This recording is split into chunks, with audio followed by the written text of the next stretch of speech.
Welcome back to Leo English Podcast. Hello, friends. We're glad you're practicing English with us today.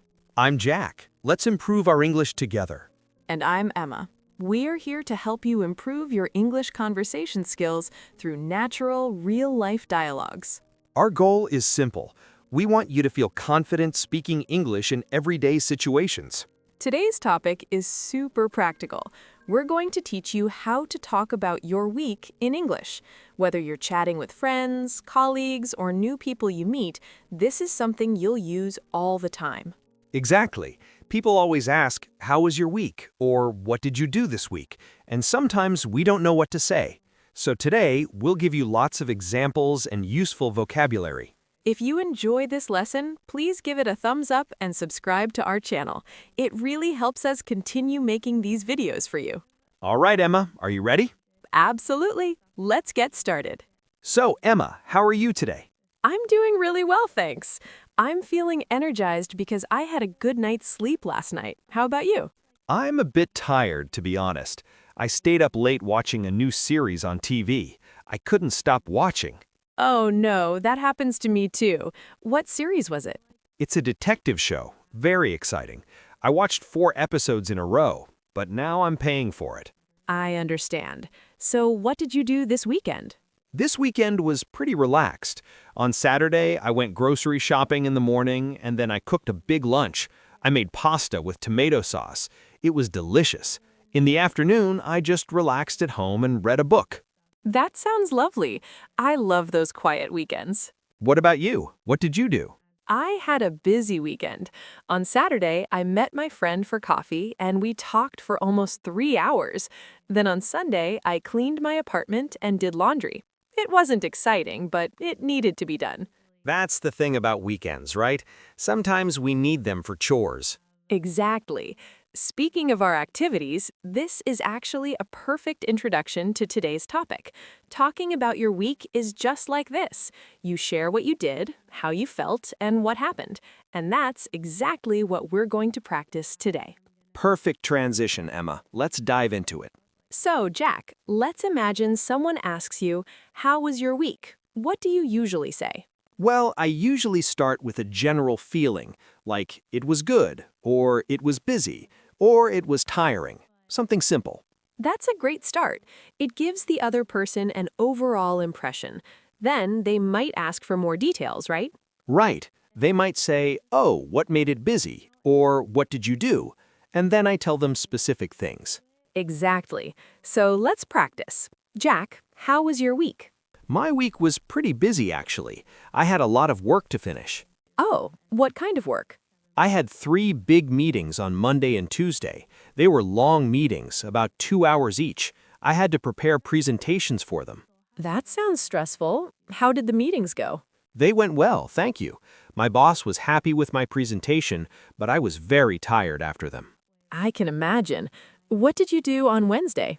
Wednesday was better. I worked from home, so I didn't have to commute. I finished some reports in the morning, and in the afternoon, I had a quiet time to catch up on emails. Working from home is nice. You can work in comfortable clothes. Exactly. I wore my pajama pants and a regular shirt for video calls. Nobody could see my pants. That's funny. I do the same thing. What about Thursday? Thursday was my favorite day this week. Do you know why? Why? Because I went out for lunch with my colleagues. We went to a new restaurant near the office. The food was amazing. I had grilled chicken with vegetables. That sounds delicious. It's nice to take a break and enjoy lunch with friends. Yes, it really improved my mood. The whole afternoon I felt happier and more productive. Food can do that. What about Friday? Friday was quite normal. I worked on some small tasks and prepared things for next week. Oh, but something funny happened. What happened? I accidentally sent an email to the wrong person.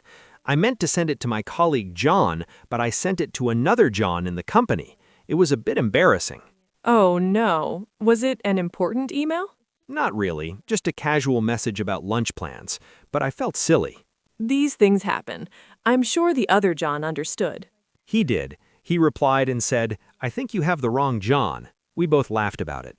That's a good attitude. So that was your work week. What about your evenings? What did you do after work? Good question. Monday evening, I was so tired that I just made a simple dinner and watched TV. I watched the news and a cooking show. What did you make for dinner? Just a sandwich and a salad, nothing special. Sometimes simple is best. What about Tuesday evening? Tuesday, I went to the gym. I try to exercise at least twice a week. I ran on the treadmill for 30 minutes and did some weight training. That's good. Exercise is important. Do you enjoy it? Honestly, I don't enjoy it while I'm doing it, but I feel great afterwards. I sleep better when I exercise. I'm the same way. What did you do on Wednesday evening? Wednesday, I called my parents. I try to call them once a week. We talked for about 40 minutes. They told me about their garden and their new neighbors. That's sweet. Do your parents live far away? They live in another city about 3 hours by car, so I don't see them often, but we stay in touch by phone. Family is important. Thursday evening? Thursday, I met my friend Mike for coffee. We haven't seen each other in a month, so we had a lot to catch up on. What did you talk about? We talked about work, his new girlfriend, and our plans for the summer. He wants to go hiking in the mountains. He invited me to join him. Are you going to go? I'm thinking about it. I like hiking, but I'm not very fit right now. I need to exercise more. Well, you're already going to the gym, so that's a good start. What about Friday evening? Friday evening, I stayed home and relaxed.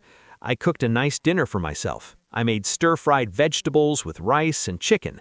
Then I watched that detective series I told you about. So that's when you stayed up late. Exactly. It was Friday night, so I thought, why not? But now I regret it a little. Weekends are for recovering. So that was your week. It sounds like you had a good balance of work and personal time. I think so. Some days were busier than others, but overall it was a good week. Now, Emma, how was your week? My week was interesting.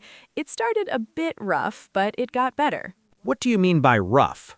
Well, on Monday morning, I woke up late. I forgot to set my alarm clock, so I rushed to get ready for work. Oh no, were you late? I was about 15 minutes late. I felt really bad about it. I apologized to my boss and she was understanding, but I was stressed all morning. That's a terrible way to start the week. It really is. But the rest of Monday was okay. I worked on a project that I enjoy, so that helped my mood. What project are you working on?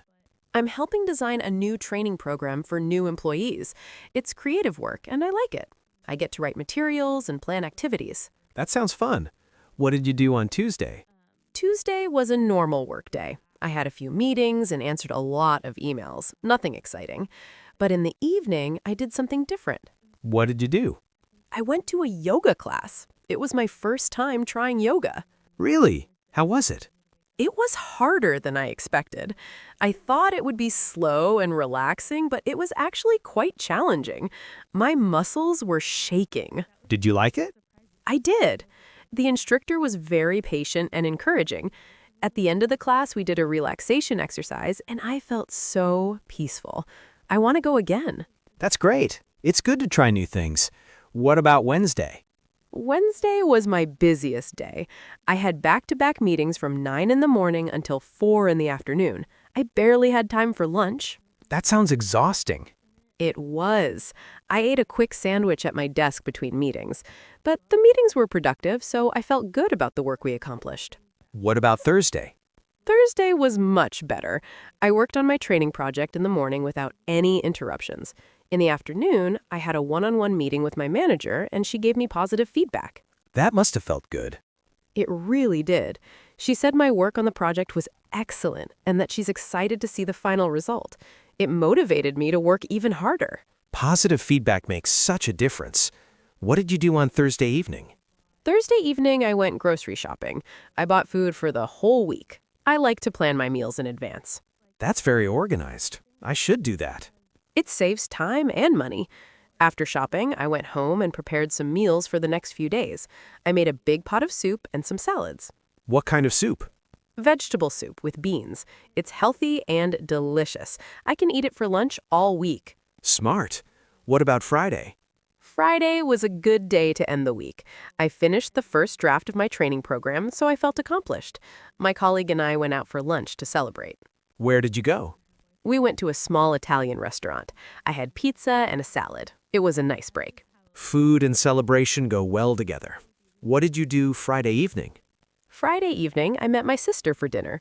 We went to a Thai restaurant. We haven't spent time together in 2 weeks, so it was really nice to catch up. What did you talk about?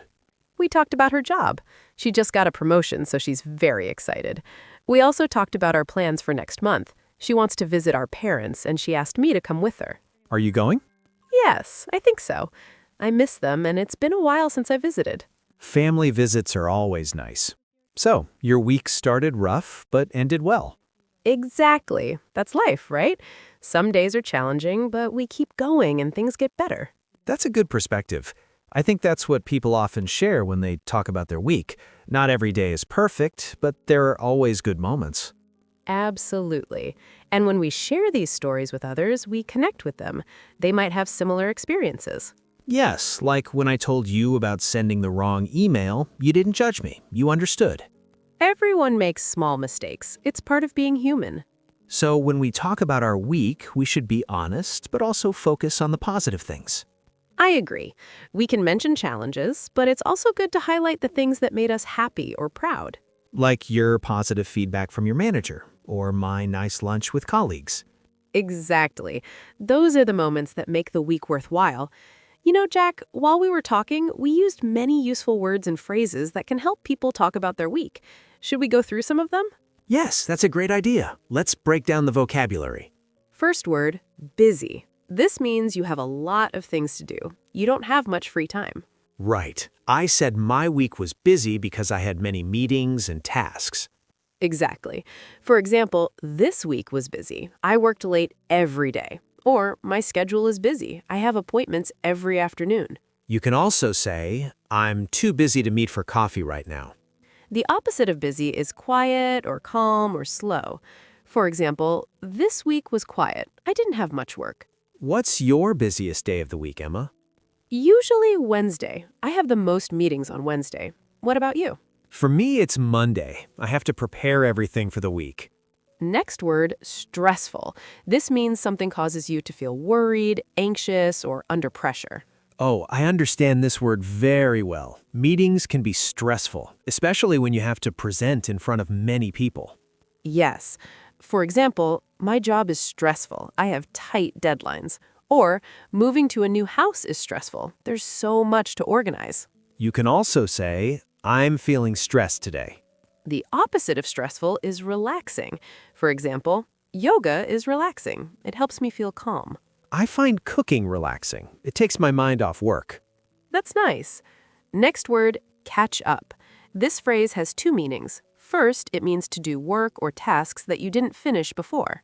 Like, I need to catch up on emails, or I'm catching up on reports. Exactly. The second meaning is to talk to someone and learn about their recent news and activities. Right. I said I caught up with my friend Mike. We talked about what's been happening in our lives. For example, let's meet for coffee and catch up. Or, I called my mother to catch up. I like this phrase. It's very useful. Next word, productive. This means you accomplish a lot or get a lot done. You work efficiently. For example, I had a productive morning. I finished 3 reports. Or, today was very productive. I crossed many items off my to-do list. You can also say, I feel productive when I work from home. There are fewer distractions. The opposite is unproductive. I had an unproductive day. I couldn't focus. What helps you be more productive, Jack? I'm more productive in the morning. My brain works better before noon. What about you? I'm more productive after lunch. I feel more energized in the afternoon. Next word, commute. This is a verb and a noun. It means the journey you take from your home to work and back. For example, I commute to work by train, or my commute takes 40 minutes. Yes. You can also say, I have a long commute, or I hate my commute. The traffic is terrible. When I work from home, I don't have to commute. That saves me time and energy. That's a big advantage. For example, working from home eliminates my commute. Do you have a long commute, Emma? Not too long, about 30 minutes by bus. It's manageable. Next word, accomplished. This is an adjective that means you feel satisfied because you finished something important or difficult. Like when you finished the first draft of your training program. You felt accomplished. Exactly. For example, I feel accomplished after completing a big project, or she felt accomplished after running her first marathon. It's a positive feeling. It motivates you to keep working hard. Yes, you can also use the verb accomplish. For example, I accomplished a lot today, or what did you accomplish this week? Great word. Next one? Next phrase, back to back. This means things happen one after another without a break. You said you had back-to-back meetings on Wednesday. Right. For example, I have back-to-back classes today. I'm teaching from 9 to 5 without a break. Or we have back-to-back appointments this afternoon. It sounds tiring. It can be. It means you're constantly busy without time to rest. Can you use it for other things, not just meetings? Yes. For example, we watched 3 movies back-to-back, or the team won 3 games back-to-back. Next word, rough. This means difficult, challenging, or not smooth. You said your week started rough because you woke up late. Yes. For example, I had a rough day. Everything went wrong. Or it was a rough week. I was sick and stressed. You can also say, I'm going through a rough time right now. The opposite is smooth. Everything went smoothly today, no problems. I like that we're learning opposites too. It helps us understand better. Next word, rushed. This means you did something quickly because you didn't have much time. You were in a hurry. You rushed to get ready for work because you woke up late. Right. For example, I rushed through breakfast. I only had 5 minutes to eat. Or she rushed to finish the report before the deadline. You can also say, I'm in a rush, or don't rush me, I need time. Exactly. Being rushed often makes us feel stressed. I don't like feeling rushed. I prefer to have plenty of time. Next phrase, stay in touch. This means to maintain contact with someone by calling, texting, emailing, or meeting regularly. I said I stay in touch with my parents by phone. For example, we stay in touch through social media, or let's stay in touch after you move to the new city. You can also say, I'll be in touch soon, which means I'll contact you soon. It's a warm phrase. It shows you care about maintaining the relationship. Do you stay in touch with your old school friends, Emma? Some of them, yes, we message each other a few times a year. Last phrase, look forward to. This means you feel excited or happy about something that will happen in the future. For example, I'm looking forward to the weekend, or I look forward to seeing you again. Yes, you can also say, I'm looking forward to my vacation next month, or she's looking forward to starting her new job. It's always followed by a noun or a gerund, like looking forward to the party or looking forward to meeting you. Correct. Not looking forward to meet. That's a common mistake. What are you looking forward to this week, Emma? I'm looking forward to visiting my parents next weekend. What about you? I'm looking forward to sleeping in on Saturday morning. So, let's quickly review all the vocabulary we learned. Busy, stressful, catch up, productive, commute, accomplished, back-to-back, rough, rushed, stay in touch, and look forward to. These are all very useful for talking about your week. Great list. I think our viewers will find these words very helpful. Okay, Emma, that was a lot of talking about our week. It was, but I think it showed how natural and detailed these conversations can be. Definitely. Let's think about what we learned today. What's the basic structure for talking about your week? First, we learned to give a general impression. When someone asks, how was your week, you can start with a simple answer like it was busy, it was good, it was tiring, or it was interesting. This sets the tone. Right. Then the conversation naturally moves to specific days or events. You can talk about each day like, on Monday I did this, on Tuesday I did that. Exactly. You don't have to talk about every single day. You can focus on the most interesting or important days. Use phrases like, my favorite day was Thursday because, or the hardest day was Wednesday when. We also learned to talk about different parts of our day. We can mention work activities like I had meetings, I worked on a project, or I finished a report. And we can mention evening activities like I went to the gym, I cooked dinner, or I met a friend.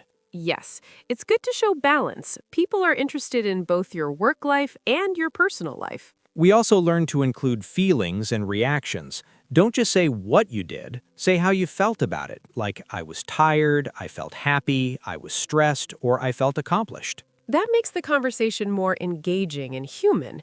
People connect with emotions. And we learn to share small stories or funny moments, like my story about sending the wrong email, or your story about trying yoga for the first time. Those details make the conversation memorable and interesting. They give the other person something to respond to. And we learn to ask follow-up questions. When someone tells you about their week, show interest by asking what happened next, or how did that go, or why did you do that? Exactly. Conversations are two-way. It's not just talking, it's listening and responding too. So, to summarize, talking about your week is simple. Start with a general feeling, share specific events from different days, include your emotions, add interesting details, and engage with the other person by asking questions. Perfect summary, Jack. With these tools, anyone can have a natural conversation about their week in English. Now, we want to hear from you. This is our favorite part. Our question of the day is, what was the best part of your week and why? That's a great question. Let me answer first. The best part of my week was Thursday when I had lunch with my colleagues at that new restaurant. It was the best part because the food was delicious and I really enjoyed spending time with my teammates. It made me feel happy and relaxed. That's lovely. For me, the best part of my week was Friday when my manager gave me positive feedback on my project. It was the best part because I worked really hard on it, and her words made me feel proud and motivated. It reminded me that my effort matters. See, we have different answers, and that's okay. Everyone's week is unique. So, viewers, we want to know about you. What was the best part of your week? It could be a big event or a small moment. Maybe you finished an important task, spent time with someone you love, tried something new, or simply had a peaceful day. Please tell us in the comments. Write something like this. The best part of my week was day when activity. It was the best part because reason. For example, you could write, the best part of my week was Saturday when I visited my grandmother. It was the best part because I miss her and we had a wonderful time together. Or, the best part of my week was Tuesday when I finished my exam. It was the best part because I studied hard and I'm proud of myself. We read all the comments, and we love learning about your lives. It helps us understand what topics are most useful for you, and it helps us make better videos.